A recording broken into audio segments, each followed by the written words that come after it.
내가 감히 내 아들을 넘봐? 억눌렀던 분노가 터져나오는 순간 저는 그대로 달려가 여자의 머리채를 움켜쥐었습니다. 방금 전까지 화기애애했던 상견례장은 싸늘하게 얼어붙었습니다. 제 아들의 인생을 통째로 집어삼키려 했던 저 악마의 가면을 오늘 제 손으로 반드시 벗겨내고 말 것입니다. 이바구 시작 전에 구독과 좋아요 부탁드리며 끝까지 함께 해주세요. 이 모든 비극이 시작되기 전 제 세상은 더없이 평온하고 또 단단했습니다. 제 삶은 잘 짜인 교향곡처럼 예측 가능한 아름다운 선율로 채워져 있었습니다. 강남 한복판 김혜진 산부인과의 문을 연 지 어언 30년. 제 손을 거쳐 세상의 빛을 본 아이들만 수천 명이 넘었습니다. 이제는 제가 받은 아이가 자라서 다시 제 앞에 산모가 되어 나타나는 일도 종종 있습니다. 그럴 때면 세월의 무상함과 함께 제가 걸어온 길에 대한 깊은 감회가 밀려오곤 합니다. 아이의 첫 울음은 언제 들어도 경이롭고 새 생명의 탄생을 마주하는 일은 여전히 제 가슴을 벅차게 합니다. 이른 새벽, 아직 도시가 잠에서 깨어나지 않은 시간, 소독약 냄새가 옅게 밴 병원 복도를 걸어 제 진료실 문을 여는 것으로 저의 하루는 시작됩니다. 정갈하게 정리된 책상에 앉아 지난밤 응급 상황은 없었는지 차트를 확인하고 하얀 의사 가운으로 갈아입는 그 순간 저는 비로소 김혜진 원장이 됩니다. 산모들의 안위를 살피고 차가운 젤을 바른 배 위로 초음파 기계를 움직이며 태아의 심장 소리를 듣는 순간은 제가 살아있음을 느끼게 하는 가장 경건한 의식이기도 합니다. 쿵, 쿵, 쿵 규칙적으로 들려오는 작고 강한 생명의 소리를 들으며 산모와 함께 기뻐하고 때로는 함께 눈물 흘리기도 했습니다. 그렇게 수많은 생명의 시작을 함께하며 저는 제 일을 사랑했고 의사로서의 삶에 무한한 자부심을 느끼며 살아왔습니다. 그리고 제게는 이 모든 것을 지탱하게 하는 단 하나의 기둥, 세상 무엇과도 바꿀 수 없는 보물, 바로 아들 민준이가 있었습니다. 젊은 나이에 남편과 사별하고 홀로 아들을 키우는 삶은 결코 녹록지 않았습니다. 주변에서는 젊은 나이에 혼자가 된 저를 안타까워하며 재혼을 권하기도 했고, 동료 의사들은 병원 일과 육아를 병행하는 제가 혹여 무너질까 늘 걱정스러운 눈으로 바라보았습니다. 하지만 저는 그럴 수 없었습니다. 제게는 지켜야 할 작고 여린 생명이 있었으니까요. 병원과 집을 오가는 고단한 일상 속에서도 하루가 다르게 쑥쑥 커가는 아들의 모습은 제게 살아갈 이유를 주었고 세상 그 어떤 명예나 부와도 비교할 수 없는 순수한 행복을 안겨주었습니다. 젖살이 포동포동했던 아이는 어느새 훌쩍 자라 제 키를 훌쩍 넘어섰고 이제는 대한민국에서 내로라 하는 대기업의 과장으로 일하며 듬직한 아들 노릇을 톡톡히 해내고 있었습니다. 아들이 첫 월급을 타서 내민 빨간 내복을 받아들었던 날의 감격을 저는 아직도 잊을 수가 없습니다. 그날도 여느 때와 다르지 않은 평범하고도 감사한 저녁이었습니다. 마지막 진료를 마치고 무거운 몸을 이끌고 집으로 돌아오니 아들이 먼저 퇴근해 저녁 식사를 준비하고 있었습니다. 현관문을 열자마자 고소한 된장찌개 냄새가 저를 반겼습니다. 어머니, 오늘 힘드셨죠? 어서 오세요. 앞치마를 두른 채 부엌에서 얼굴을 내밀며 저를 보고 환하게 웃는 아들의 모습에 하루의 피로가 눈 녹듯 사라지는 기분이었습니다.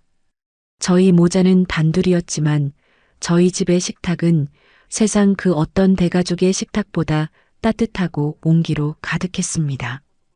아들은 오늘 회사에서 있었던 시시콜콜한 일들을 즐겁게 제잘거렸습니다. 새로 맡게 된 프로젝트의 어려움부터 직장 동료의 얄미운 행동까지 저는 그 모든 이야기에 진심으로 맞장구를 치며 아들의 이야기에 귀를 기울였습니다.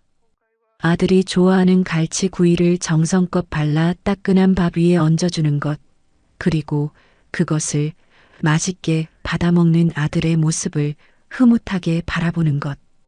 그것이 저에게는 세상 가장 큰 행복이자 고단한 삶에 대한 완벽한 보상이었습니다. 식사를 마치고 거실 소파에 앉아 아들이 정성껏 내려준 따뜻한 드립 커피를 마시고 있을 때였습니다. 아들은 한참을 제 주위에서 서성거리며 망설이는 기색을 보였습니다. 곁눈질로 보니 무언가 중요한 말을 앞둔 사람처럼 손가락을 꼼지락거리고 있었습니다.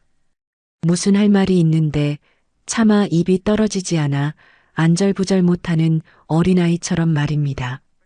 그런 아들의 모습이 귀엽기도 하고 한편으로는 무슨 큰일이라도 있는 건가 싶어 걱정스러운 마음에 제가 먼저 조용히 웃으며 물었습니다. 할 말 있니, 아들? 얼굴에 다 쓰여 있는데. 무슨 일이야? 제 말에 아들은 마침내 결심한 듯 제 옆에 조심스럽게 앉았습니다. 그리고는 평소와 달리 사뭇 진지하고 떨리는 얼굴로 제 손을 꽉 잡았습니다. 아들의 손바닥에서는 긴장한 기색이 역력한 땀이 느껴졌습니다. 어머니, 드릴 말씀이 있어요. 저 결혼하고 싶은 사람이 생겼어요. 순간 시간이 멈춘 것 같았습니다. 거실을 은은하게 채우던 커피 향도, 창밖의 희미한 도시의 소음도, 그 모든 것이 한순간에 사라졌습니다. 올 것이 왔구나. 언젠가는 마주해야 할 순간이라는 것을 머리로는 알고 있었지만 막상 아들의 입에서 결혼이라는 단어가 나오자 가슴 한구석이 덜컥 내려앉으며 서늘해지는 기분이었습니다.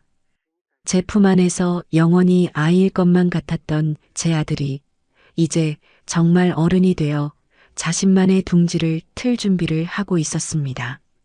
한없이 대견하면서도 동시에 제품을 떠나보내야 한다는 생각에 섭섭함과 알 수 없는 불안감이 파도처럼 밀려왔습니다.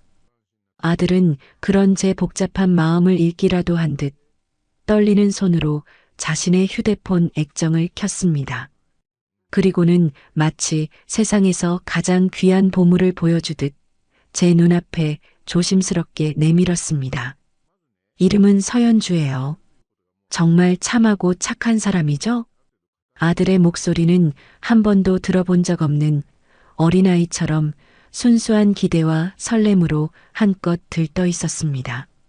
저는 천천히 고개를 숙여 아들이 내민 휴대폰 화면을 들여다보았습니다. 화면 속에는 햇살 좋은 어느 날 야외에서 찍은 듯한 한 여자의 사진이 있었습니다. 공원 벤치에 앉아 수줍은 듯 고개를 살짝 숙인 채 긴 생머리를 한 여자가 환하게 웃고 있었습니다. 그리고 그 얼굴을 본 순간 저는 제 눈을 의심해야 했습니다. 온몸에 피가 역류하는 듯한, 아니, 온몸의 피가 한순간에 얼어붙는 듯한 끔찍한 충격이 저를 덮쳤습니다. 손에 들고 있던 따뜻했던 커피잔이 어느새 제 손을 벗어나 바닥으로 떨어지며 쨍그랑하는 날카로운 파열음을 냈지만 그 소리조차 저에게는 닿지 않았습니다. 세상의 모든 소음이 한순간에 사라지고 제 심장이 갈비뼈를 부술 듯이 미친 듯이 쿵쾅거리며 제 귓속을 가득 메웠습니다. 어머니, 왜 그러세요? 괜찮으세요? 아들의 다급한 목소리가 마치 물속에서 들려오는 것처럼 웅웅거리며 멀게만 느껴졌습니다. 바닥에 주저앉은 저를 부축하려는 아들의 손길을 저도 모르게 뿌리친 채 저는 비틀거리며 자리에서 일어났습니다. 제 눈은 여전히 아들의 휴대폰 화면, 그 속에서 아무것도 모른다는 듯 천사처럼 환하게 웃고 있는 여자의 얼굴에 고정되어 있었습니다. 머릿속이 새하얗게 비어버리는 느낌, 끔찍한 이명과 함께 애써 잊고 있던 기억의 파편들이 제 의지와는 아무런 상관없이 눈앞에 생생하게 펼쳐지기 시작했습니다. 시간은 정확히 1년 전 유난히 비가 많이 내리던 어느 축축한 여름밤으로 거슬러 올라갔습니다. 당직 간호사의 다급한 야간분만 긴급 호출에 저는 깊은 잠에서 깨어나 잠옷 바람으로 뛰쳐나와 병원으로 향했습니다. 빗길을 뚫고 병원에 도착했을 때 분만실안은 20살 남짓되어 보이는 어린 산모의 고통스러운 신음소리로 가득 차 있었습니다. 제대로 된 보호자 한 명 없이 닳고 달아해진 낡은 가방 하나만이 침대 발치에 덩그러니 놓여 있었죠. 너무나 어리고 가녀린 모습에 제 마음이 저절로 동했습니다. 저는 차마 그 모습을 외면하지 못하고 차갑게 식은 여자의 손을 직접 잡아주며 곁을 지켰습니다. 괜찮아. 조금만 더 힘을 내. 내가 옆에 있어줄게. 할 수 있어. 몇 시간에 걸친 기나긴 사투 끝에 마침내 우렁찬 울음소리와 함께 건강한 사내아이가 세상에 태어났습니다. 하지만 여자는 핏덩이 같은 제 아이의 얼굴은 쳐다보지도 않은 채 그저 알 수 없는 눈물만 하염없이 흘리고 있었습니다. 저는 그저 출산 후의 감정 기복이려니 혹은 어린 나이에 홀로 아이를 낳은 처지가 서러워서 그러는 것이려니 대수롭지 않게 생각했습니다. 그리고 바로 다음 날 아침 그 여자는 아기를 병원 신생아실에 버려둔 채 감쪽같이 사라져버렸습니다. 하룻밤 신세진 병원비는커녕 아이에게는 이름석 자조차 남기지 않은 채였습니다. 간호사에게 전해 들은 바로는 새벽에 잠깐 바람 좀 쐬고 오겠다며 나간 뒤로 돌아오지 않았다고 했습니다. 갓 태어난 소중한 생명을 헌신짝처럼 내버린 그 무책임함에 치가 떨렸습니다. 남겨진 아기는 결국 구청을 통해 보육시설로 보내졌고 저는 한동안 그 비정한 어미를 원망하며 잠 못 이루는 밤을 보내야 했습니다. 그날의 잊을 수 없는 기억이 선명하게 떠오르자 저는 온몸에 소름이 돋는 것을 느꼈습니다. 그렇습니다. 제 아들이 평생을 함께하고 싶다며 사랑을 고백한 여자 서연주는 바로 1년 전 자신의 아이를 버리고 도망친 바로 그 여자였던 것입니다. 저는 떨리는 손으로 아들의 휴대폰을 빼앗아 들고 사진을 확대했습니다. 여자의 해맑은 눈동자 아래 아주 작은 점 하나가 제 눈을 향해 비웃듯 선명하게 박혀 있었습니다. 1년 전 그날 밤 분만실에서 고통스러워하는 그녀의 땀을 닦아주며 제 눈으로 똑똑히 보았던 바로 그 점이었습니다. 어머니, 왜 그러세요, 정말? 어디 아프세요? 제가 119 부를까요? 제 상태가 심상치 않음을 느낀 아들이 거의 울상이 되어 제 팔을 붙들고 애원하듯 물었습니다. 저는 아들의 얼굴을 차마 마주 볼 수 없었습니다. 지금 이 끔찍한 진실을 어떻게 이 순수한 아이에게 전해야 할까요? 사랑에 빠져 세상 가장 행복한 표정을 짓고 있는 아들에게 내가 사랑하는 여자는 자신의 아이마저 버린 비정한 어미라고 어떻게 말할 수 있을까요? 저는 아무 말 없이 아들을 지나쳐 제 방으로 들어와 문을 잠갔습니다. 문 밖에서 저를 부르는 아들의 애타는 목소리가 들렸지만 저는 대답할 수 없었습니다. 심장이 터질 듯이 뛰었고 온몸이 사시나무처럼 떨려왔습니다. 대체 왜, 무슨 꿍꿍이로 내 아들에게 접근한 것일까? 수만 가지의 질문들이 머릿속을 헤집었지만 답을 찾을 수는 없었습니다. 분명한 것은 단 하나, 이 모든 것이 결코 우연이 아니라는 불길한 예감이었습니다. 그날 밤 저는 뜬 눈으로 밤을 지새웠습니다. 섣불리 아들에게 사실을 말했다가는 오히려 아들이 저를 불신하고 그 여자에게 더욱 깊이 빠져들게 될지도 모릅니다. 저 여자는 보통 내기가 아닐 것입니다. 분명 아들에게는 눈물로 자신의 결백을 호소하며 저를 이상한 사람으로 몰아갈 것이 뻔했습니다. 증거가 필요했습니다. 저 여자의 정체를 만천하에 드러낼 누구도 반박할 수 없는 명백한 증거 말입니다. 다음 날 아침 저는 밤새 퉁퉁 부은 눈으로 출근 준비를 했습니다. 아무것도 모르는 아들은 제 눈치를 살피며 아침 식사를 차렸습니다. 어머니, 어제는 왜 그러셨어요? 연주 씨 사진 보고 많이 놀라신 거예요? 저는 애써 태연한 표정을 지으며 대답했습니다. 아니다. 그냥 내가 벌써 장가갈 나이가 됐다는 게 실감이 안 나서 그랬다. 어서 밥이나 먹자. 아들은 제 말에 안도하는 듯 했지만 여전히 의심의 눈초리를 거두지는 못했습니다. 저는 그날 병원 일을 마친 후 곧장 수소문에 찾아낸 흥신소로 향했습니다. 낡고 허름한 상가 건물, 어두컴컴한 복도를 지나 사무실 문을 열자 담배 연기가 자욱한 공간에 앉아있던 한 남자가 저를 쳐다보았습니다. 평생을 양지에서만 살아온 제게는 너무나 낯설고 두려운 풍경이었습니다. 하지만 저는 물러설 수 없었습니다. 아들을 위해서라면 지옥이라도 갈 수 있었습니다. 저는 품속에서 서연주의 사진을 꺼내 남자에게 내밀었습니다. 이 여자의 모든 것을 알아봐 주세요.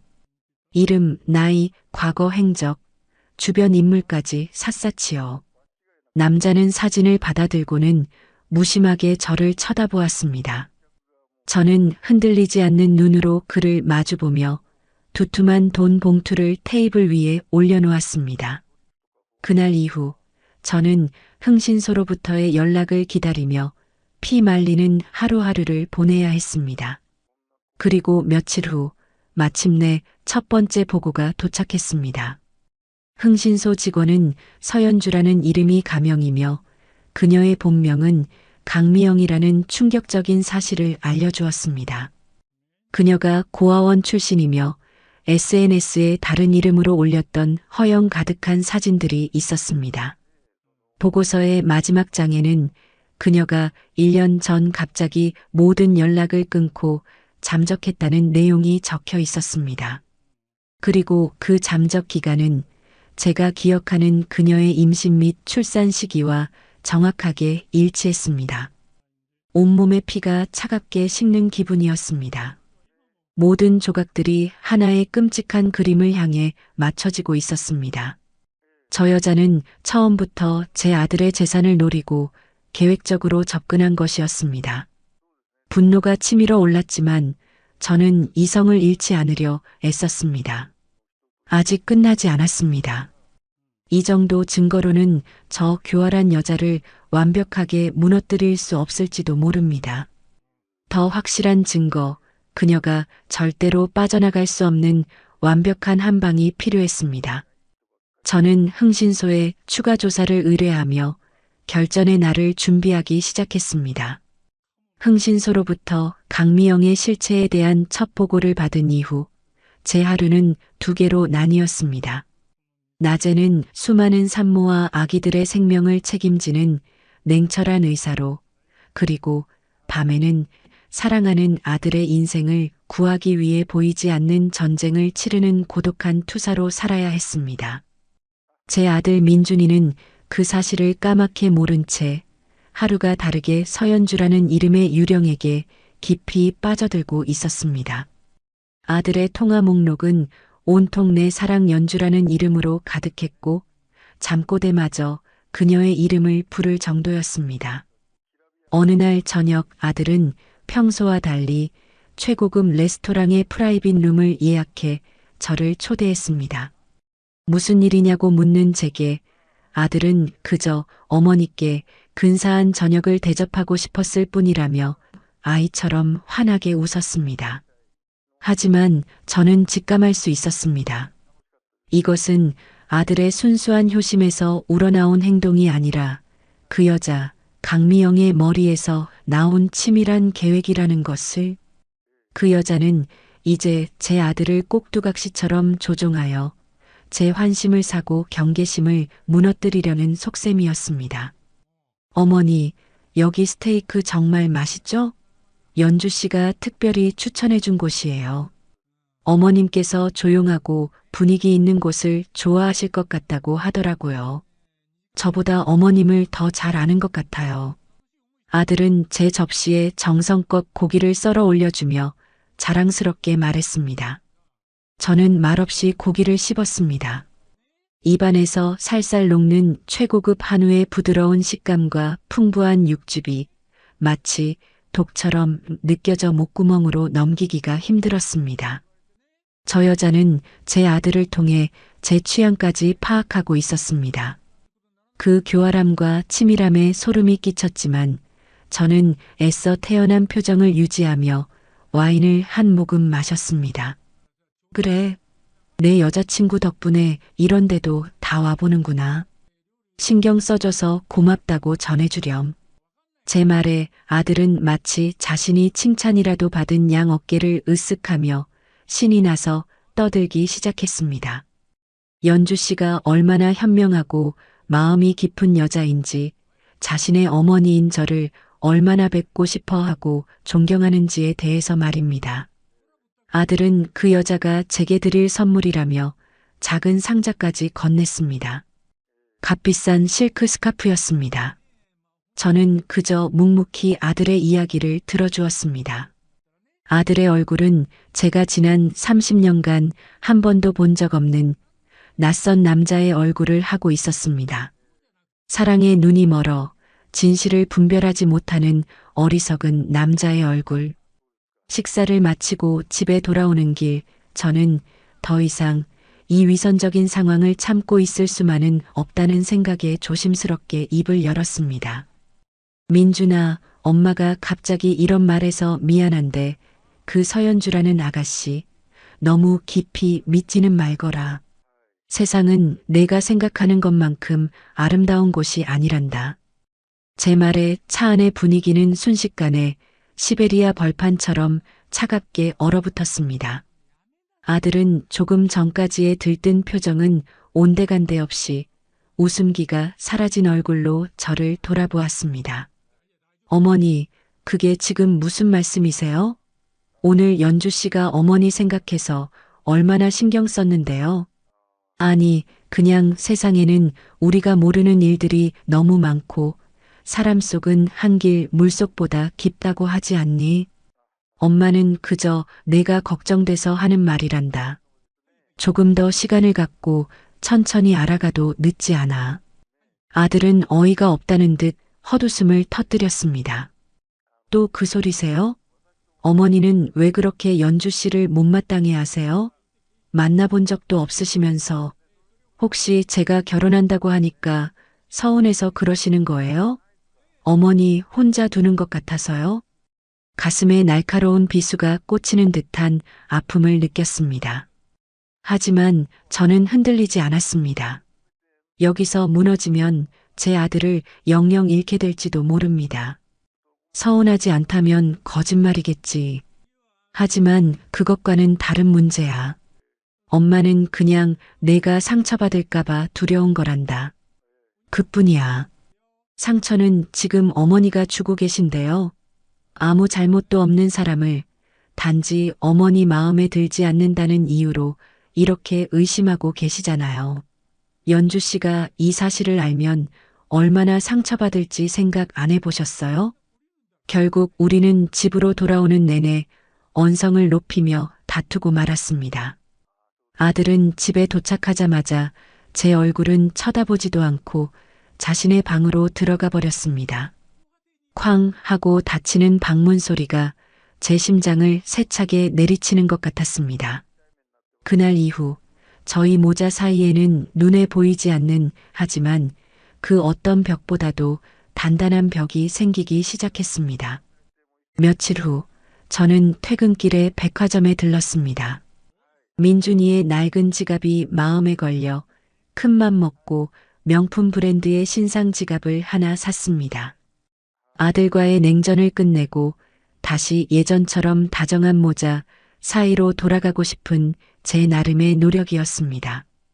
하지만 집에 돌아왔을 때 저는 거실 테이블 위에 놓인 쇼핑백 하나를 발견하고 그 자리에 얼어붙고 말았습니다. 제가 아들에게 사준 것과 똑같은 브랜드의 쇼핑백. 그 안에는 제가 산 것보다 훨씬 더 비싼 최상급 라인의 악어 가죽 지갑이 들어 있었습니다. 그리고 그 옆에는 앙증맞고 사랑스러운 글씨체로 쓰인 카드 한 장이 놓여 있었습니다. 민준 씨, 늘 응원해요. 당신의 곁에는 언제나 제가 있을게요. 세상에서 민준 씨를 가장 사랑하는 연주가 마이너스. 저는 손에 들고 있던 쇼핑백을 바닥에 떨어뜨린 채 온몸에 힘이 빠져나가는 것을 느끼며 소파에 주저앉았습니다. 강미영, 그 여자는 이제 본격적으로 제 아들을 돈으로 올가매기 시작한 것입니다. 그리고 그것은 시작에 불과했습니다. 아들은 주말마다 연주 씨와 함께 보육원 봉사활동을 다녀온다며 집을 비웠고 저녁 식사 자리에는 몸이 아픈 연주 씨를 간호해야 한다며 나타나지 않는 날이 부지기수였습니다. 아들의 옷차림은 눈에 띄게 고급스러워졌고 손목에는 제가 본 적 없는 고가의 스위스제 시계가 채워져 있었습니다. 저는 더 이상 이 비정상적인 상황을 좌시할 수 없었습니다. 어느 날 밤 자정이 다 되어 술에 취해 귀가한 아들을 붙잡고 저는 단도직입적으로 물었습니다.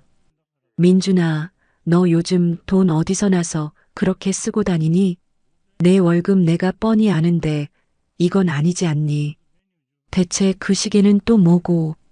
아들은 술 기운에 얼굴이 벌개진 채 귀찮다는 듯 제 손을 뿌리쳤습니다. 아, 어머니, 제발 좀 그만하세요. 이건 연주 씨가 저 힘들게 일한다고 회사에서 기죽지 말라고 선물해 준 거예요. 연주 씨는 그런 사람이에요. 자기는 없어서 못 입고 못 먹어도 사랑하는 사람을 위해서라면 뭐든지 다 해주는 그런 사람이라고요. 그게 말이 된다고 생각하니? 작은 꽃집을 운영한다는 아가씨가 어떻게 이런 수백만 원짜리 선물들을 할 수가 있겠어. 민준아, 제발 정신 좀 차려. 그 여자는 정상이 아니야. 제 절규에 가까운 외침에 아들은 오히려 저를 한심하고 속물적인 늙은이 취급하며 비웃었습니다. 어머니야말로 정신 좀 차리세요. 연주 씨는요, 어릴 적 부모님이 물려주신 강원도 땅이 이번에 신도시 개발 부지로 수용되면서 보상금을 좀 받았어요. 하지만 그 돈 자기한테는 단 한 푼도 안 쓰고 어려운 아이들 후원하는 데 쓰고 저한테 선물 사주는 데 쓰는 그런 천사 같은 사람이라고요. 어머니는 평생 돈만 보고 사셨으니 돈보다 중요한 가치가 있다는 걸 모르시겠죠. 저는 그만 할 말을 잃고 말았습니다. 아들은 더 이상 제가 알던 순수하고 착한 아들이 아니었습니다. 저 여자의 터무니없는 거짓말에 완벽하게 세뇌되어 30년 평생 자신만을 위해 살아온 어미를 속물 취급하는 낯선 남자가 되어 있었습니다. 깊은 절망감과 함께 지독한 고립감이 파도처럼 저를 덮쳤습니다. 이 넓은 집에서 이제 제 편은 아무도 없었습니다. 아들과의 꼴이 깊어질수록 제 마음속의 분노는 뜨거운 용암처럼 들끓었지만 머리는 오히려 시베리아의 동토처럼 얼어붙어 갔습니다. 뜨거운 감정만으로는 아무것도 해결할 수 없다는 것을 저는 지난 수십 년의 의사 생활을 통해 뼈저리게 깨달았기 때문입니다. 응급환자 앞에서 눈물부터 쏟는 의사는 아무도 살릴 수 없습니다. 지금 제게 필요한 것은 눈물이 아니라 메스보다 더 날카롭고 냉철한 이성이었습니다. 저는 흥신소에 추가 자금을 두둑이 보내며 강미영이라는 여자의 과거를 더욱 집요하게 파고들도록 지시했습니다. 그녀가 거쳐간 남자들, 그들의 현재 상황, 그녀의 진짜 가족관계, 그리고 무엇보다 1년 전 그녀가 제 병원에 버리고 간 그 아이의 행방까지 제 아들을 구하기 위해서라면 저는 기꺼이 판도라의 상자를 열 준비가 되어 있었습니다. 저는 더 이상 슬퍼하거나 분노만 하고 있을 때가 아니었습니다. 적의 실체를 정확히 파악하고 가장 효과적인 공격 방법을 찾아야 했습니다. 며칠 후 흥신소로부터 묵직한 서류 봉투 하나가 배달되었습니다. 저는 병원 진료를 모두 마친 늦은 밤 아무도 없는 원장실의 문을 굳게 잠그고 떨리는 손으로 봉투를 열었습니다. 파일 안에는 강미영이라는 여자의 더욱 추악하고 충격적인 과거가 마치 한 편의 막장 드라마처럼 적나라하게 담겨 있었습니다. 그녀는 고아원에서 함께 자란 남자를 첫사랑으로 속여 그의 전 재산을 가로챈 것을 시작으로 지난 몇 년간 최소 4명의 부유층 자제들에게 의도적으로 접근했습니다. 접근 방식은 늘 소름 끼치도록 똑같았습니다. 우연을 가장한 운명적인 만남, 세상 물정 모르는 순수하고 가련한 이미지 연출, 그리고 상대방의 동정심과 고호 본능을 자극한 뒤인 결혼을 미끼로 거액의 돈을 뜯어내고 잠적하는 수법. 보고서에는 그녀에게 속아 집안의 재산을 탕진하고 폐인이 된 남자들의 비참한 사진까지 첨부되어 있었습니다. 한때는 번듯한 청년이었을 그들의 퀭한 눈동자는 모두 같은 말을 하고 있었습니다. 나는 악마에게 영혼을 팔았다라고. 그리고 보고서의 마지막 장에는 제가 가장 알고 싶었던 그리고 가장 알고 싶지 않았던 정보가 적혀 있었습니다. 대상자 강미영, 1년 전 출산 후 아이를 버리고 도주. 당시 출산했던 병원은 강남구 소재 김혜진 산부인과로 확인됨. 역시나 제 예상이 맞았습니다. 그날 제 병원에서 아이를 낳고 사라졌던 비정한 어미는 바로 저 여자 강미영이었습니다. 그런데 보고서의 내용은 거기서 끝나지 않았습니다. 저를 더욱 경악하게 만든 것은 그 다음 문장이었습니다. 현재 대상자는 부모라고 주장하는 남녀와 동거 중 두 사람의 이름은 각각 박철민, 오숙자. 두 사람 모두 과거 수차례의 혼인 빙자 사기 및 부동산 사기 전과가 있는 전문 사기꾼으로 대상자와는 혈연 관계가 없는 것으로 파악됨. 이들은 현재 다음 타겟을 상대로 한 결혼 사기를 치밀하게 준비 중인 것으로 보이며 아드님의 전 재산뿐만 아니라 어머님의 병원 건물까지 노리고 있는 정황이 포착됨. 저는 눈앞이 캄캄해지는 것을 느꼈습니다. 이것은 단순히 한 여자의 일탈이나 사기 행각이 아니었습니다. 제 아들은 지금 거대하고 조직적인 전문 사기단의 먹잇감이 되어 있었던 것입니다. 그들은 제 아들의 재산뿐만 아니라 제가 평생을 바쳐 이룩한 이 병원까지 저희 모자의 인생 전체를 송두리째 집어삼키려 하고 있었습니다. 그날 밤 저는 집으로 돌아가지 않고 병원 서재에 틀어박혀 1년 전의 모든 기록들을 다시 꺼내보았습니다. 강미영이 처음 병원에 내원했을 때 작성했던 진료 차트, 그녀가 알아볼 수 없는 글씨로 직접 서명했던 입원 동의서, 그리고 만약의 사태를 대비해 제가 원장 직권으로 개인적으로 복사하여 보관하고 있던 태어난 아기의 발 도장이 선명하게 찍힌 출생 기록 카드와 신생아실에서 간호사가 찍어두었던 아기의 사진까지 모든 증거는 제 손안에 있었습니다. 이제 남은 것은 이 증거들을 어느 시점에 어떤 방식으로 터뜨리느냐 하는 것뿐이었습니다. 저들의 연극에 맞서 저는 더욱 완벽하고 잔인한 연극을 준비해야 했습니다. 바로 그때 아들에게서 전화가 걸려왔습니다. 어머니, 다음 주 주말에 상견례 날짜 잡았어요. 연주씨 외삼촌 부부께서 멀리 강원도에서 올라오시는 거라 어머니께서 꼭 시간 내주셨으면 해요. 더 이상 연주씨에게 상처 주지 마세요. 아들의 목소리는 조금 누그러져 있었지만 여전히 제게 통보하는 듯한 말투였습니다. 제 허락을 구하는 것이 아니라 자신의 결정을 받아들이라고 강요하는 것이었죠. 그래, 알겠다. 귀한 분들이 오시는데 당연히 시간을 내야지. 장소는 어디니? 연주 씨가 잘 아는 광화문의 한정식 집으로 예약했어요. 조용하고 상견례하기 좋은 곳이래요. 저는 차가운 미소를 지으며 대답했습니다. 제 손바닥 안에서 놀아나고 있다는 사실도 모른 채 저렇게 신나하고 있다니. 아니, 장소는 내가 정하마.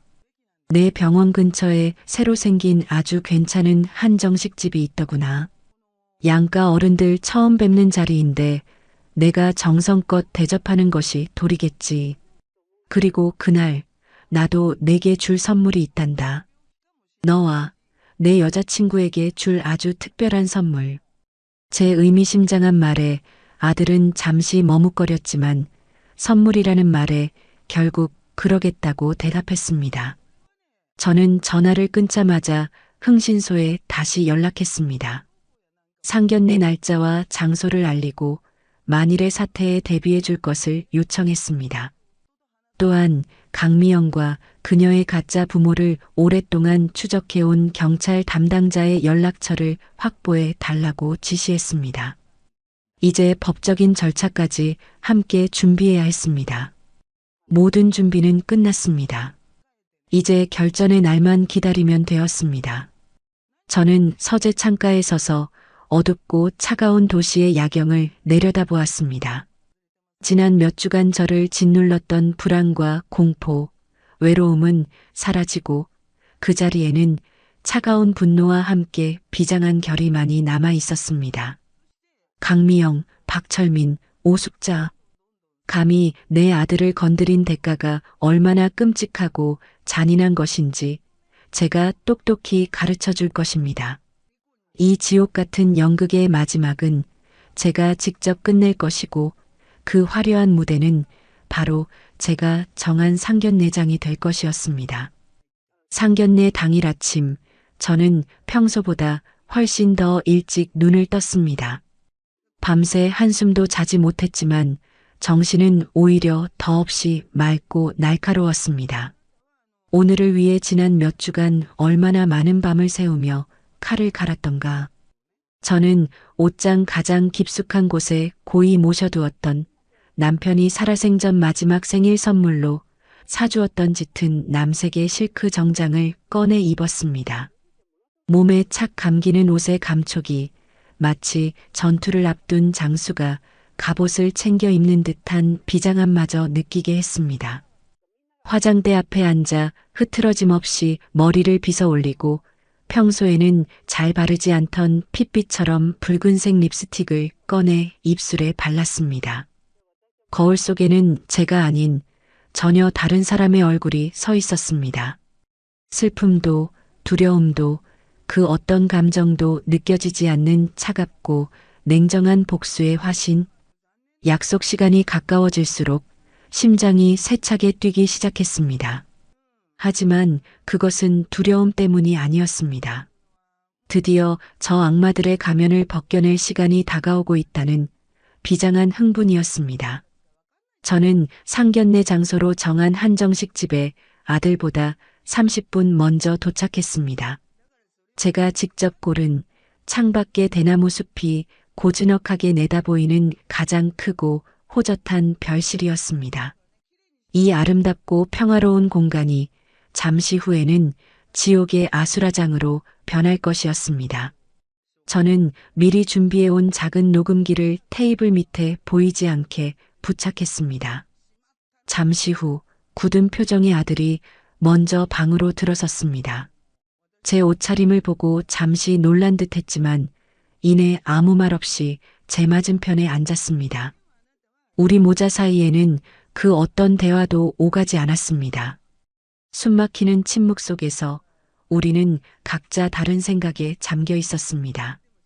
아들은 사랑하는 여자를 가족에게 정식으로 소개하는 설렘과 긴장감에, 그리고 저는 이제 곧 시작될 피비린내 나는 전쟁의 서막을 기다리고 있었습니다. 드디어 별실의 문이 열리고 문제의 인물들이 하나둘 모습을 드러냈습니다. 가장 먼저 눈에 들어온 것은 제 아들의 마음을 훔친 희대의 사기꾼, 서연주라는 가명을 쓰는 강미영이었습니다. 그녀는 오늘을 위해 작정이라도 한 듯 단아하고 청순한 아이보리색 원피스에 값비싼 진주 목걸이를 하고 세상에서 가장 순수하고 행복한 예비 신부의 얼굴을 하고 있었습니다. 그리고 그녀의 뒤를 따라 들어서는 두 남녀. 강미영의 외삼촌 부부라고 주장하는, 하지만 실제로는 그녀와 한패인 전문 사기꾼 박철민과 오숙자였습니다. 남자는 어딘지 모르게 어수룩하고 순박해 보이는 인상에 값싸 보이는 양복을 어색하게 차려입었고, 여자는 화려하지만 촌스러운 옷차림에 사람 좋은 웃음을 얼굴에 덕지덕지 바르고 있었습니다. 누가 보아도 멀리 시골에서 하나뿐인 조카의 상견례를 위해 한껏 멋을 내고 올라온 순박한 노부부의 모습이었습니다. 그들의 완벽하고 치밀한 연기에 저는 속으로 혀를 내둘렀습니다. 아이고 사부인, 저희가 너무 늦었지요? 시골에서 올라오느라 차가 막혀서 그만. 반갑습니다. 저는 연주 외숙부되는 박서방입니다. 박철민이라는 자가 너스레를 떨며 제게 손을 내밀었습니다. 저는 그 손을 잡는 대신 싸늘한 눈으로 그를 위아래로 훑어보며 가볍게 목례로만 답했습니다. 어서 오세요. 먼 길 오시느라 고생 많으셨습니다.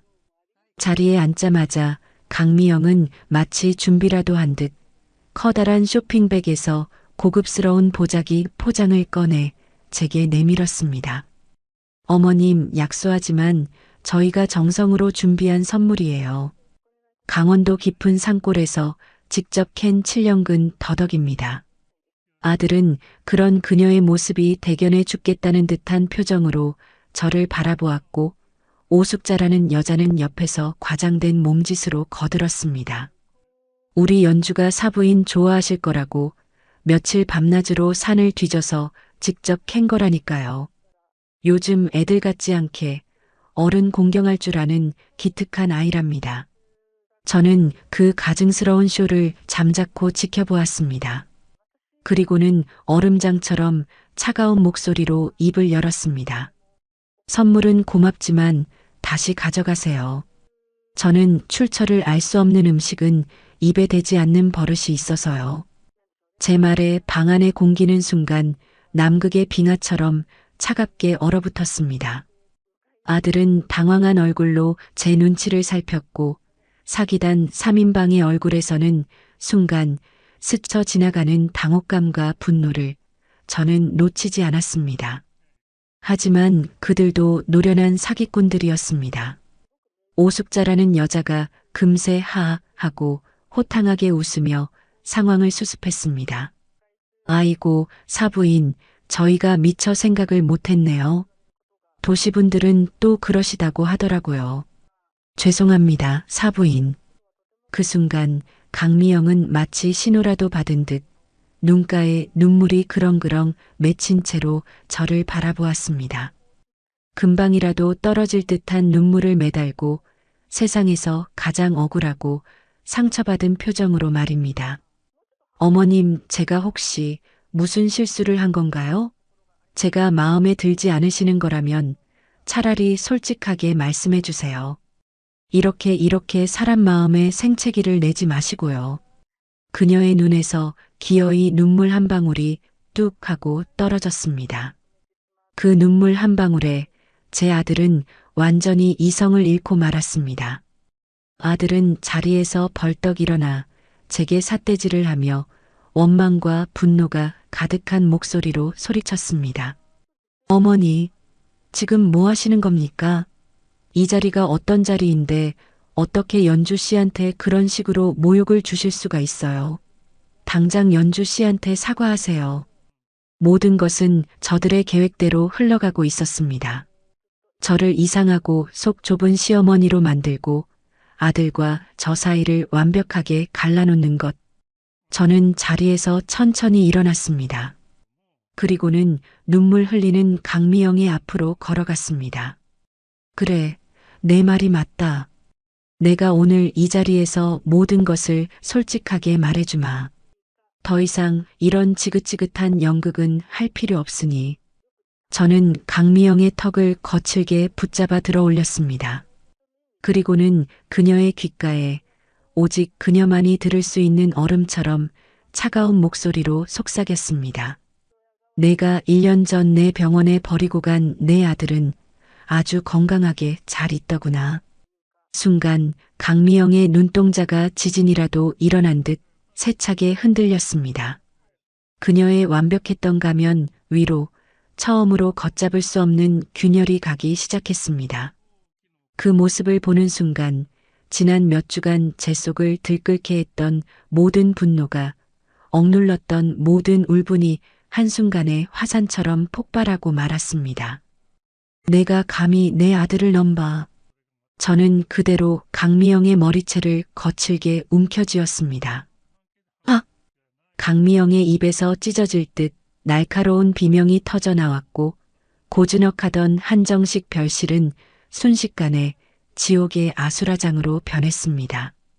제 손에 머리채를 잡힌 강미영은 바닥에 쓰러져 생선처럼 파닥거리며 발버둥 쳤고 그 모습을 본 아들은 이성을 잃고 제게 달려들었습니다. 어머니, 제발 그만하세요. 어머니, 왜 이러세요? 미치셨어요? 아들은 울부짖으며 제 팔을 붙잡고 저를 떼어내려 안간힘을 썼습니다. 하지만 저는 결코 물러서지 않았습니다. 지난 몇 주간 저를 짓눌렀던 모든 서름과 분노가 제 아들을 지키겠다는 맹목적인 모성애와 뒤섞여 제 안에서 거대한 화산처럼 폭발하고 있었습니다. 이건 나, 민준아. 이 악마 같은 계집이 내 인생을 어떻게 망가뜨리려 했는지 내 두 눈으로 똑똑히 봐야 해. 정신 차려. 이 바보 같은 놈아. 가짜 외삼촌 행세를 하던 박철민과 오숙자도 뒤늦게 경악하며 자리에서 벌떡 일어났습니다. 아니, 사부인. 지금 이게 무슨 경우 없는 짓입니까? 사람 불러야겠어. 이거 경찰 불러요. 오숙자가 새된 목소리로 소리치며 주머니에서 휴대폰을 꺼내드는 신용을 했지만 저는 코웃음을 쳤습니다. 저들이 결코 경찰을 부를 리 없다는 것을 저는 이미 알고 있었으니까요. 오히려 경찰을 불러야 할 사람은 바로 저였습니다. 그 순간 바닥에 쓰러져 있던 강미영이 갑자기 숨 넘어갈 듯 서럽게 울기 시작했습니다. 머리는 산발이 된 채 값비싼 원피스는 흙투성이가 되어 세상에서 가장 억울하고 가련한 표정으로 그녀는 제 아들을 향해 애처롭게 손을 뻗었습니다. 민준 씨, 흐흑 민준 씨, 나 무서워. 어머님이 왜 나한테 이러시는지. 나는 정말 아무것도 모르겠어. 내가 뭘 그렇게 잘못했다고. 흑흑 민준 씨, 나 좀 살려줘. 그녀의 눈물 연기는 실로 아카데미 여우주 연상감이었습니다. 누가 보아도 그녀는 영문도 모른 채 포악한 예비 시어머니에게 핍박받는 비련의 여주인공이었습니다. 그 처절한 모습에 제 아들의 마음은 완전히 무너져 내렸습니다.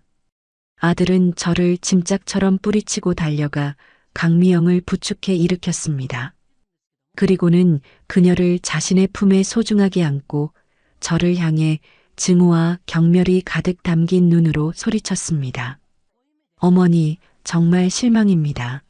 어떻게 사람한테, 그것도 오늘 처음 뵌 어른들 앞에서 이런 끔찍한 짓을 하실 수가 있어요. 연주 씨가 뭘 그렇게 잘못했는데요? 당장 연주 씨한테 사과하세요. 민준아, 속지 마. 저 계집은 지금 연기하는 거야. 저 여자는 내가 아는 그런 사람이 아니란 말이다. 됐어요. 더 이상 듣고 싶지 않아요. 어머니가 오늘 저한테 그리고 연주 씨한테 얼마나 큰 상처를 주셨는지 아세요? 전 어머니 같은 분을 제 어머니라고 부르고 싶지도 않아요.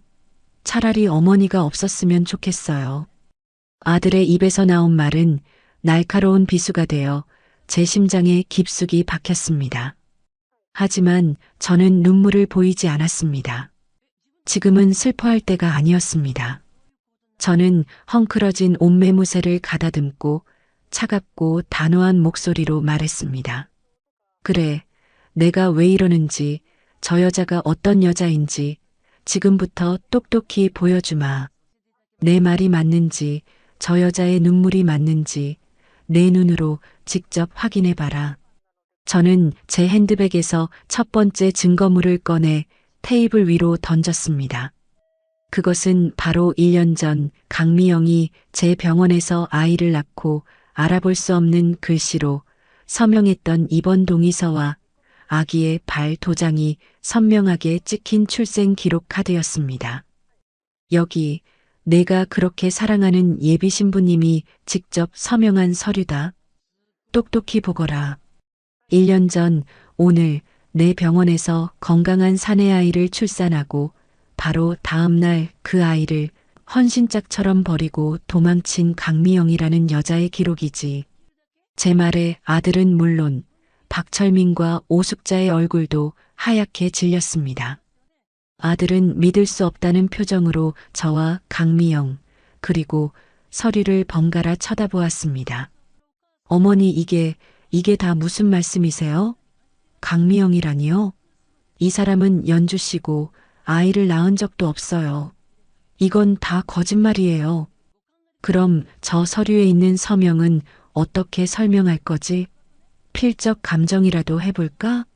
그리고 여기 이 아기 사진은 내가 사랑하는 저 여자가 낳은 아들이다. 저는 준비해온 아기 사진들을 테이블 위에 세차게 뿌렸습니다.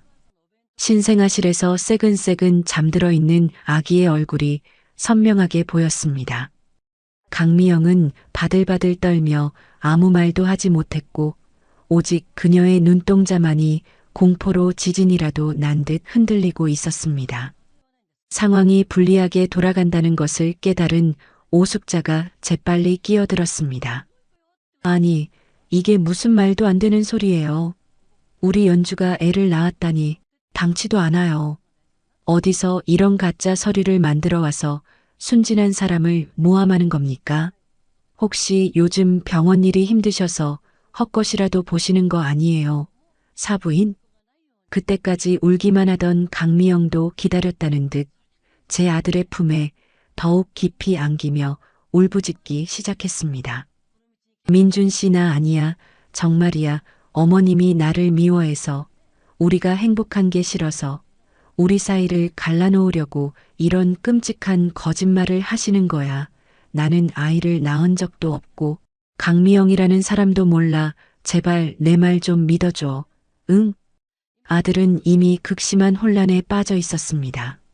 존경하는 어머니의 충격적인 폭로와 사랑하는 여자의 애절한 눈물 사이에서 갈피를 잡지 못하고 괴로워했습니다. 어머니, 제발 그만하세요. 이게 정말 사실이에요? 정말 연주 씨가? 저는 그런 아들을 차갑게 바라보며 말했습니다. 아직 끝나지 않았다. 저 여자가 얼마나 더럽고 추악한 거짓말을 하고 있는지 내가 지금부터 하나씩 전부 다 밝혀줄 테니. 그리고 당신들도 어디서 굴러먹던 뼈다귀인지는 모르겠지만 오늘 여기서 다 같이 끝장을 봅시다.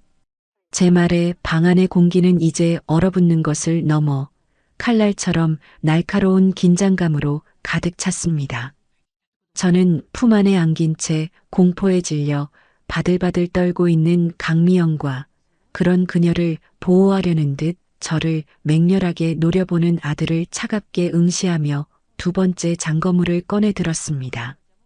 그것은 흥신소를 통해 입수한 강미영 사기 사건 피해자 일동의 피눈물이 담긴 진술서와 그들의 처참한 현재 모습이 담긴 사진들이었습니다. 그 종이 뭉치는 단순한 서류가 아니었습니다. 그것은 한 영혼을 파괴하고 한 가정을 무너뜨린 악마의 범죄 기록이었습니다.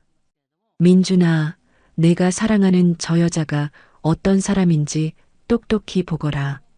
저 여자는 고아원에서 함께 자란 의지할 곳 없던 친구의 전 재산을 가로챈 것을 시작으로 너를 만나기 전까지 최소 4명의 남자 인생을 송두리째 망가뜨린 전문 사기꾼이다.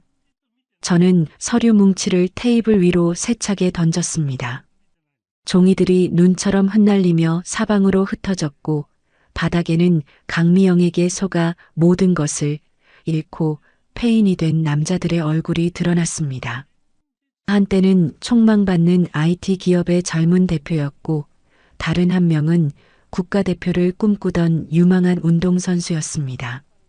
그들의 번지르르했던 과거와 모든 것을 잃고 퀭한 눈으로 허공을 응시하는 현재의 모습이 비참하게 교차되었습니다. 아들은 믿을 수 없다는 듯 바닥에 흩어진 사진들을 주워들었습니다. 그 손길이 미세하게 떨리고 있었습니다. 이게 다 뭐예요? 어머니 거짓말이죠? 전부 다 조작하신 거죠? 어머니라면 충분히 그러고도 남을 분이시잖아요. 돈으로 사람 써서 꾸며낸 이야기죠? 조작? 그래, 끝까지 그렇게 믿고 싶겠지. 내가 믿는 사랑이 거짓이 아니길 바라겠지. 하지만 저 남자들이 흘린 피눈물은 진짜다. 저들 중 하나는 저 여자 때문에 평생 모은 돈과 집을 모두 잃고 빚더미에 올라앉아 스스로 목숨을 끊으려고까지 했다더구나. 내가 직접 만나서 듣고 온 이야기다. 너도 한번 만나볼 테냐? 저 여자의 실체를 생생하게 증언해 줄 수 있을 거다. 제 말에 강미영의 얼굴이 새하얗게 질렸습니다. 그녀는 미친 사람처럼 머리를 흔들며 소리치기 시작했습니다. 그녀의 목소리는 더 이상 가련한 피해자의 것이 아니었습니다. 궁지에 몰린 짐승의 발악과도 같았습니다. 아니야. 거짓말이야. 나는 모르는 사람들이야. 민준 씨, 저 사람 말 믿지 마. 저 여자가 우리 사이를 질투해서 돈으로 사람들을 매수해서 꾸며낸 이야기라고. 나는 저런 적 없어. 하늘에 맹세해. 하지만 그녀의 광기 어린 발악은 이미 걷잡을 수 없이 흔들리기 시작한 아들의 마음을 돌리기에는 역부족이었습니다. 아들은 떨리는 손으로 사진과 그 사진 속 남자들의 처참한 모습과 그리고 자신의 품에 안겨 울부짖는 강미영의 얼굴을 번갈아 쳐다보며 극심한 혼란에 빠져 있었습니다. 그의 동공은 쉴 새 없이 흔들렸고 굳게 믿어왔던 세상이 발밑부터 무너져 내리는 듯한 표정이었습니다. 상황이 걷잡을 수 없이 불리해지자 가짜 외삼촌 박철민이 자리에서 벌떡 일어나 제게 손가락질을 하며 위협했습니다. 그의 선량해 보이던 가면은 온데간데없고 탐욕스럽고 비열한 본성이 드러나고 있었습니다. 이거 안 되겠구먼. 사부인, 지금 우리 귀한 조카한테 무슨 짓을 하는 거요? 증거 있어? 저 사람들이 우리 연주한테 사기당했다는 증거가 있냐고. 당신 지금 명예훼손으로 우리를 인격 살인하고 있는 거야. 당장 그만두지 않으면 우리도 가만히 있지 않겠어.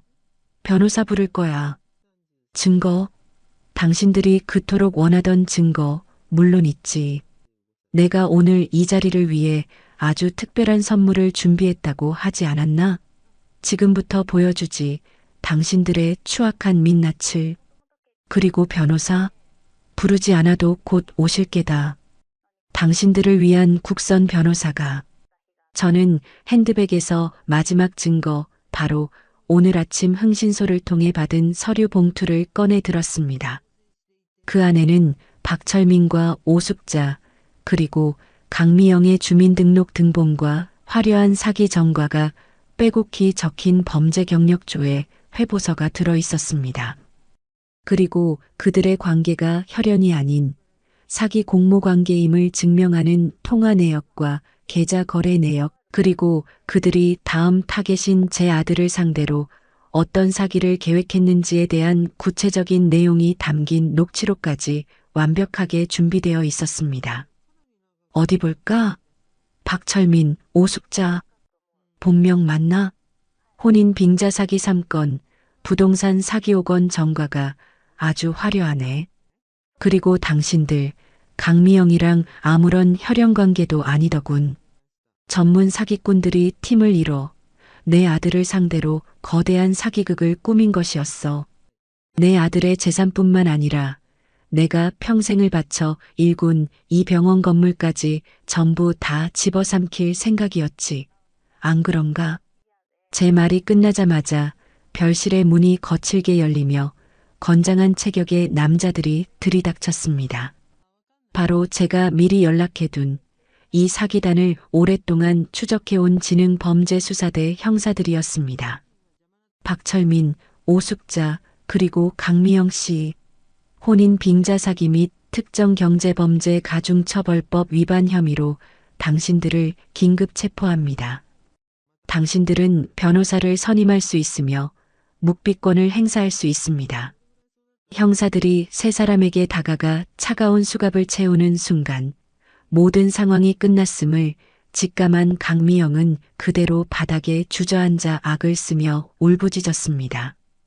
그녀의 완벽했던 가면은 산산조각 났고 그 자리에는 추악한 탐욕과 공포에 질린 본 모습만이 남아 있었습니다. 아니야. 나는 아니야.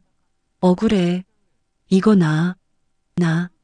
하지만 그녀의 마지막 발악도 차가운 철컹 소리와 함께 허무하게 끝나버렸습니다. 모든 것을 체념한 듯 고개를 숙인 박철민과 끝까지 억울하다며 발악하는 오숙자는 형사들의 손에 이끌려 허무하게 끌려나갔습니다. 모든 것이 폭풍처럼 지나간 후 방 안에는 저와 그리고 충격으로 망연자실한 채 바닥에 주저앉아 있는 아들 단둘만이 남았습니다. 아들은 텅 빈 눈으로 조금 전까지 자신의 약혼녀와 그녀의 가족들이 앉아있던 자리를 멍하니 바라보고 있었습니다.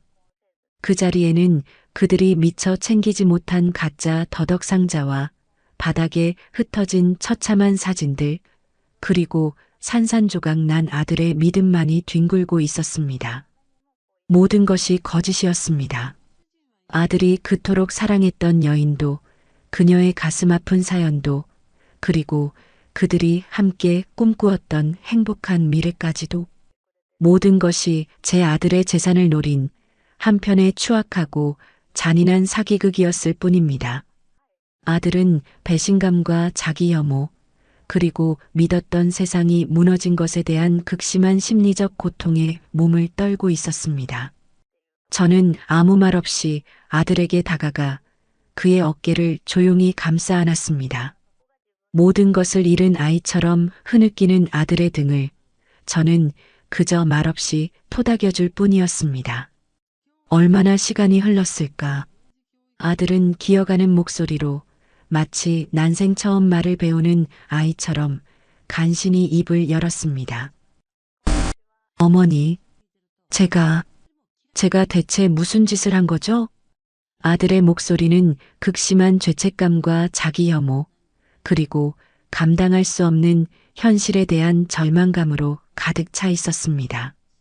저는 아무 말 없이 아들에게 다가가 그의 앞에 조용히 무릎을 꿇었습니다.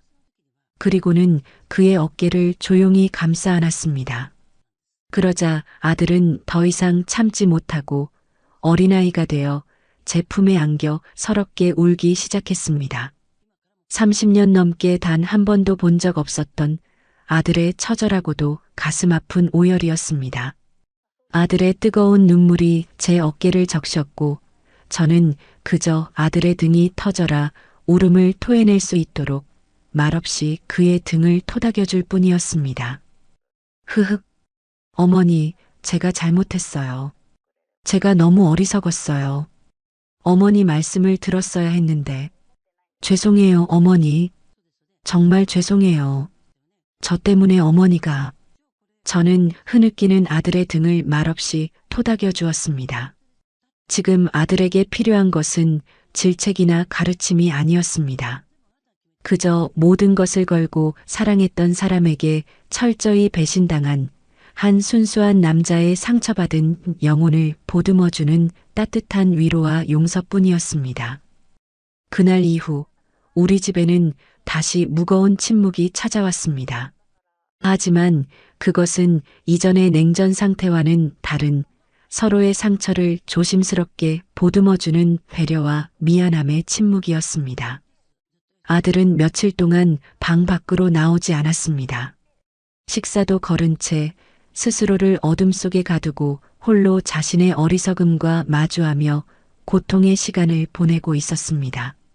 저는 묵묵히 아들의 방문 앞에 따뜻한 죽과 그가 좋아하는 반찬들을 가져다 놓고 그저 아들이 스스로 문을 열고 나올 수 있기를 기다려 주었습니다. 문틈으로 새어나오는 아들의 낮은 흐느낌을 들을 때마다 제 가슴은 미어졌지만 저는 섣불리 아들을 위로하려 하지 않았습니다.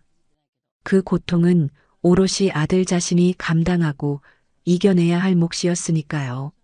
며칠이 지난 어느 날 아침 제가 병원으로 출근하려던 참에 아들이 며칠 사이에 헬쑥해진 얼굴로 제 방문 앞에 서 있었습니다. 어머니, 병원 같이 가도 될까요? 저는 아무 말 없이 고개를 끄덕였습니다. 그날 아들은 하루 종일 제 병원 원장실 소파에 앉아 제가 환자들을 돌보는 모습을 조용히 지켜보았습니다. 새 생명의 탄생에 감격하며 눈물 흘리는 젊은 부부의 모습을, 그리고 안타깝게 유산의 아픔을 겪는 산모의 손을 잡고 함께 울어주는 저의 모습을, 아들은 제가 얼마나 많은 생명의 무게를 짊어지고 얼마나 치열하게 하루하루를 살아내고 있는지를 비로소 깨닫고 있는 듯 했습니다. 퇴근 후 집으로 돌아오는 차 안에서 아들은 오랫동안 창밖만 바라보며 침묵을 지키다 마침내 입을 열었습니다.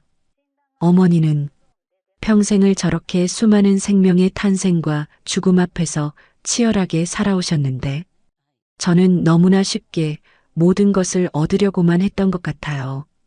사랑도 행복도. 어머니의 진심 어린 경고를 그저 제 사랑을 방해하는 늙은 어머니의 잔소리로만 여겼던 제가 너무나 한심하고 부끄러워요.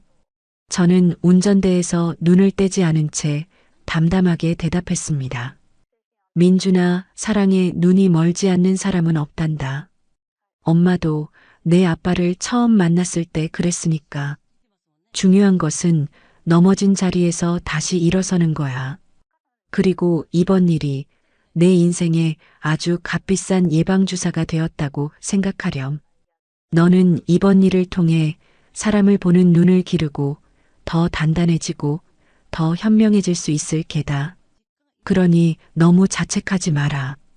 제 말에 아들의 눈가에 다시 뜨거운 눈물이 고였습니다. 그날 이후 아들은 조금씩 예전의 모습을 되찾기 시작했습니다. 그는 자신을 속였던 강미영을 원망하는 대신 자신의 어리석음을 깊이 반성하고 더 나은 사람이 되기 위해 노력했습니다. 주말에는 집에서 저와 함께 시간을 보냈고 제가 좋아하는 클래식 음악을 함께 듣거나 서툰 솜씨로나마 저녁 식사를 준비하며 제게 웃음을 찾아주려 애썼습니다. 그리고 몇 달 후 법원으로부터 등기후 편물이 도착했습니다. 굳이 뜯어보지 않아도 그것이 무엇인지 저는 직감할 수 있었습니다. 강미영과 그 일당에 대한 1심 판결문. 저는 돋보기를 꺼내 들어 제 아들의 인생을 송두리째 흔들어 놓았던 그들의 마지막 소식이 담긴 종이를 읽어내려가기 시작했습니다. 판결문의 내용은 냉정하고 간결했습니다. 주범인 강미영과 박철민은 상습사기 및 특정경제범죄 가중처벌 등에 관한 법률 위반으로 각각 징역 12년과 10년을, 오숙자는 범행 가담 정도가 비교적 낮다는 점이 참작되어 징역 7년을 선고받았습니다. 피해 액수가 수십억 원에 달하고 다수의 피해자를 상대로 장기간에 걸쳐 치밀하고 조직적으로 범행을 저질렀으며 무엇보다 죄질이 극히 불량하고 반성의 기미가 전혀 보이지 않는다는 점이 중형의 이유였습니다. 그들이 저질렀던 과거의 수많은 사기 행각들이 낱낱이 기록되어 있었고 그 마지막은 제 아들 민준이의 이름으로 장식되어 있었습니다. 저는 한 글자 한 글자 마치 제 눈으로 그들의 죄를 확인하듯 천천히 판결문을 읽어내려갔습니다. 그들의 죄상이 드러날수록 분노가 치밀기보다는 오히려 서글픈 마음이 들었습니다. 자신의 욕망을 위해 타인의 삶을 아무렇지 않게 짓밟는 괴물들은 그렇게 법의 심판을 받으며 사회로부터 격리되었습니다. 하지만 그들이 남긴 상처는 여전히 제 아들의 가슴에 그리고 그들에게 당했던 수많은 피해자들의 삶에 깊은 흉터로 남아있을 것이었습니다. 그날 저녁 저는 아무 말 없이 판결문을 아들의 방 책상 위에 조용히 올려두었습니다. 방으로 들어온 아들은 책상 위에 서류를 발견하고는 잠시 그 자리에 멈춰 섰습니다. 아들의 시선은 한참 동안 판결문이라는 세 글자에 머물러 있었습니다. 저는 방문 밖에서 조용히 그 모습을 지켜보았습니다. 아들은 마침내 결심한 듯 떨리는 손으로 판결문을 집어들었습니다. 그리고는 한참 동안 미동도 없이 그 내용을 읽어내려갔습니다. 그의 어깨가 미세하게 떨리고 있었습니다. 자신의 어리석었던 사랑의 결말을 그 추악한 진실의 민낯을 마주하는 것은 상처난 맨살에 소금을 뿌리는 것과 같은 고통이었을 것입니다. 얼마나 시간이 흘렀을까? 아들은 조용히 자리에서 일어나 판결문을 들고 서랍으로 향했습니다. 그리고는 서랍 가장 깊숙한 곳, 다시는 꺼내보지 않을 낡은 앨범들 뒤편으로 판결문을 밀어 넣었습니다. 철컥하고 서랍이 닫히는 소리는 마치 제 아들의 길고 어두웠던 사랑의 마침표를 찍는 소리처럼 들렸습니다. 이제 정말 모든 것이 끝났다는 하나의 분명한 신호였습니다. 그날 이후 우리 모자는 그 누구도 강미영의 기억자도 입에 올리지 않았습니다. 그녀는 이제 우리 인생에서 영원히 지워진 존재가 되었습니다. 그의 겨울, 첫눈이 한방눈처럼 펑펑 쏟아지던 날이었습니다. 저와 아들은 거실 소파에 나란히 앉아 따뜻한 차를 마시며 창밖을 내다보고 있었습니다. 어머니, 저 다시 시작해 보려고요. 뭐든지요. 어머니를 실망시켜드리지 않는 듬직한 아들이 될게요. 아들의 목소리는 예전보다 한층 더 낮고 단단해져 있었습니다. 저는 그런 아들의 손을 따뜻하게 잡아주며 미소 지었습니다. 그래, 우리 아들. 너는 이미 세상에서 가장 듬직하고 자랑스러운 내 아들인걸. 뭐든지 할 수 있을 거야. 엄마가 항상 내 곁에서 응원할게.